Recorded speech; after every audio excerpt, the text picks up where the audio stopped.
Hello and good morning, friends. You have tuned into 107.1 FM Rainbow channel. The program is Celebrating Life with FM Rainbow, and this is your host RJ Padmaja. Well, on this beautiful Sunday morning, we have a very special guest in our studios today. On the air with us right now is Shrikant Shirarkar, a mechanical engineer by academics, software professional by his job, and most interestingly, an author by passion. He has authored over 10 books and recently published a book titled IT Through Experiential Learning through world's largest publisher Springer. And it doesn't end here, he also holds patent. So Shrikant sir, a very good morning and a warm welcome to you in the program called Celebrating Life with FM Rainbow. So how are you today? I'm fine. Thank you so very much, Padmaja. Well, I'm a little nervous, and of course, more than that, I'm very excited to know about something new, something very interesting, which is called as experiential learning. So can you please explain what does that experiential learning exactly mean? Let me give some context. Okay. We don't learn swimming by reading a book or listening to lectures. Similarly, we don't learn, let's say, car driving by just watching some YouTube videos and probably simulators.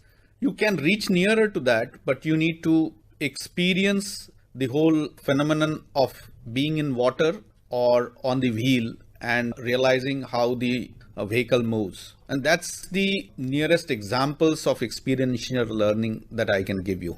Okay, so that's great. And what exactly motivated you to author a book on this topic called experiential learning? There are actually three stories. Okay. So I'll give you all of them in a very, very short, because otherwise it can go on.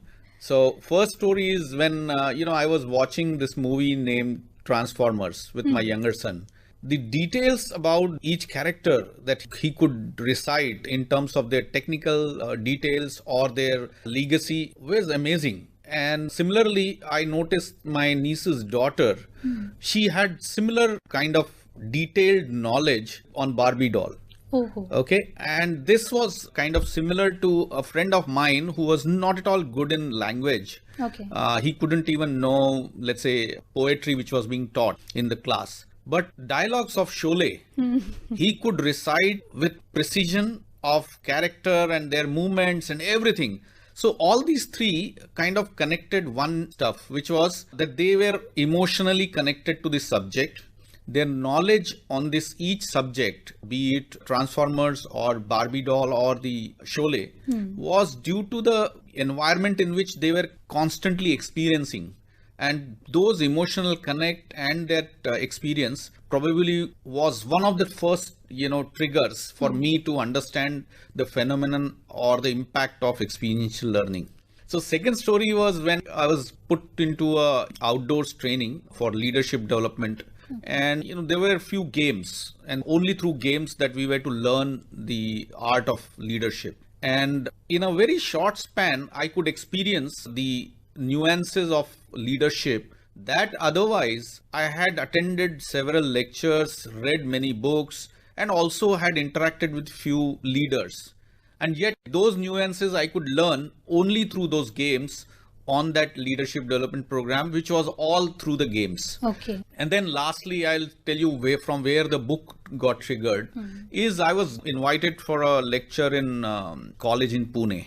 Engineering college, and for their third year students I was to give a kind of session on project management, particularly IT project management. And in that program, when I gathered the curriculum and the details, I felt I will pick it up aspect of critical success factors for a project management. So I created a game and I engaged the students through those games. And at the end of the game, they had not only learned those critical success factors for a project management, they were so excited that they were wanting to even go on further on that journey of learning. So this was witnessed by one of my colleagues. And he mentioned that, this is a void space in the literature about such a phenomenon, and its impact and effectiveness is too high And I think that comment triggered me to fill that void and think about writing a book. So can we say that the experience of teaching motivated you to write a book on this topic? Now you are provoking me to say something more. So what is happening is today we are living in a world, it was defined by a US Army. They called VUCA, VUCA, which is volatile, uncertain, complex, and ambiguous. So we are living in a VUCA world. And in this world, today, if you download, let's say on your mobile, one app, you're not certain in another 3 days, there will be another update and so on. And the features and functionalities will go on updating and you have to keep on learning. I'm just giving one example, but reality, the life is changing so rapidly that we need to kind of keep learning. And to keep learning, there has to be some more model which will help this lifelong learning. Okay. And that's where experiential learning and particularly game-based approach, which I kind of advocate, is the trigger for my interest and passion to continue on that. So Shrikant sir, please tell us more about experiential learning and how have you applied it? Again, I have many stories. I'll restrict it to one story. Okay. There was this large program that was undertaken by one of the companies that I used to work for. And that was around 99-2000, which meant the entire new way of working through this new technology. And we had managers, for example, touching a keyboard was nearer to, sort of a little demeaning because they used to imagine touching a keyboard is for clerical stuff. For those managers to use an online system by themselves, because even in those days, believe me, emails, they used to get stenos to type there, something which they used to relate to clerical work. All right. So to those managers, I was trying to sell a story about how online decision can be made by, the current technology. They used to listen with very interest, but they were never getting pulled into actually learning more. Okay. So to provoke their interest, I created a virtual treasure hunt. Okay, virtual treasure hunt with multiple levels and each level growing the complexity of learning the new decision support system on a new technology. And that virtual treasure hunt helped the whole organization to transform or adopt to new technology in just 1 month. And this was a phenomenal success. And like it's till date, when I reflect on the success of application of the concept that I have been trying to propagate, this example comes at the top. You mentioned about game-based approach in experiential learning. So is it a good idea to apply gamification in the education? See, one of the example, if you relate that virtual treasure hunt and its success of provoking those people who were completely having, taboo of touching keyboard to touching keyboard and actually using the online system. So that actually connected the two dots of experiential learning and its application through a game-based approach.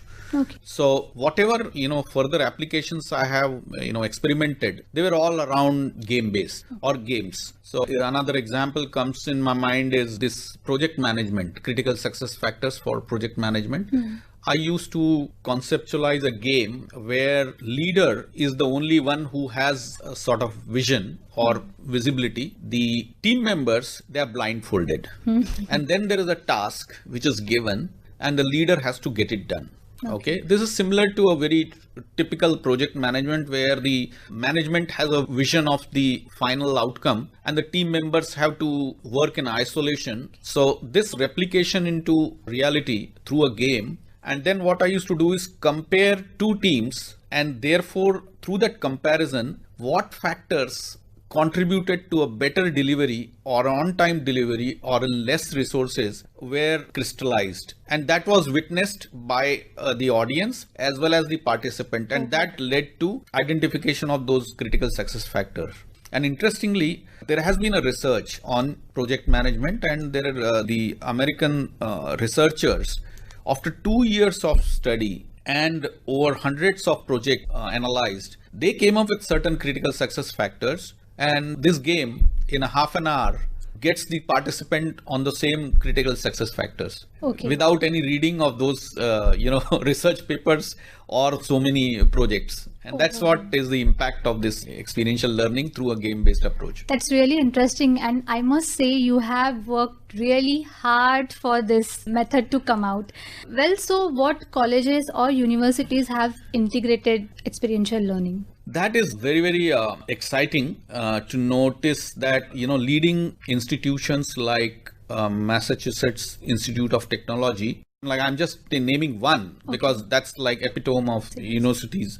So there they have specific organizational role holders, for example, a dean for experiential learning, and her role or her mandate is explore as many opportunities for integrating experiential learning and its raising the effectiveness and its relevance to the current curriculum. So those kind of, like, another name comes is Carleton University.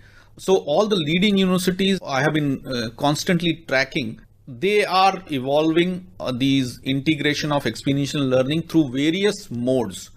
What we know in India certainly is, like, most of the engineering colleges have industrial experience as a part of their curriculum, and they are sent to, or they have to undertake a factory training or something, which even I undertook when I was studying. That gives certainly some element of experiential learning, but that's too limited. Whereas all these leading universities, they are going much further. And what about social media? Because it has become a great platform nowadays to reach out at maximum. So have you used that platform also? I have used for creating awareness about the relevance, about the effectiveness of experiential learning, and particularly through game-based approach. Authoring the book itself was one of my sort of attempt. But other than that, promoting the book and creating the awareness through Facebook page or through Instagram handle or through Twitter. So I have created a buzz around experiential learning as much in limited capacity that I have. So social media certainly is a extremely potent lever. Anything goes viral, then the entire millennial generation is hooked onto it. Well, Shrikant sir, of course, experiential learning is definitely helpful to learners. But what about teachers? Is it helpful to them also? It is very effective and very beneficial for teachers. Look at it, Padmaja, like this. If you teach a fish to climb a tree, it's very difficult. It's wrong. Exactly. And vice versa. If you teach a monkey to be, always into the water, it's difficult. So same way, if you take a class, every student does have a different ability to grasp a subject as well as understand at a different point of time. Experiential learning creates an environment where the student comprehends, understands the subject in his or her own language, because your own language is very unique to yourself, and at the speed at which nobody is forcing you. And it is when you kind of connect to the examples that I gave, for example, a Barbie doll or a transformer as a toy for a child, both when the students are sitting and one is interested in Barbie and another one is interested in transformers, but if you connect the dots and the subject is same, while one will think about Barbie, another will think about transformer, but their emotional connect will help them both learn the same subject. And that's the core benefit to a teacher. Definitely, and that's a great thought. But in today's life, is experiential learning is relevant? Your comment on that? Yeah. As I gave an example of a mobile apps constantly updating themselves to compete in the environment that I regularly define using the same VUCA world. So in this VUCA world, if you want to keep updated, keep surviving or keep competing on trying to lead, you need to learn. And to keep a learner engaged in the learning process, if that model of experiential learning, and particularly through games, is the engagement is deeper, engagement is interesting. Definitely. And therefore I continue to believe that experiential learning is more relevant than ever before. Well, now let's talk about the active person sitting with me in the studios of FM Rainbow. So what have you done so far, and can you please share your ideas or plans on experiential learning? For the benefit of the listeners, let me qualify when you use the word active learning. So the retention span of every individual, there's a laboratory, National Training Laboratory, which has done a research on retention. And what they have identified is listening, watching, reading versus these are in the passive learning models.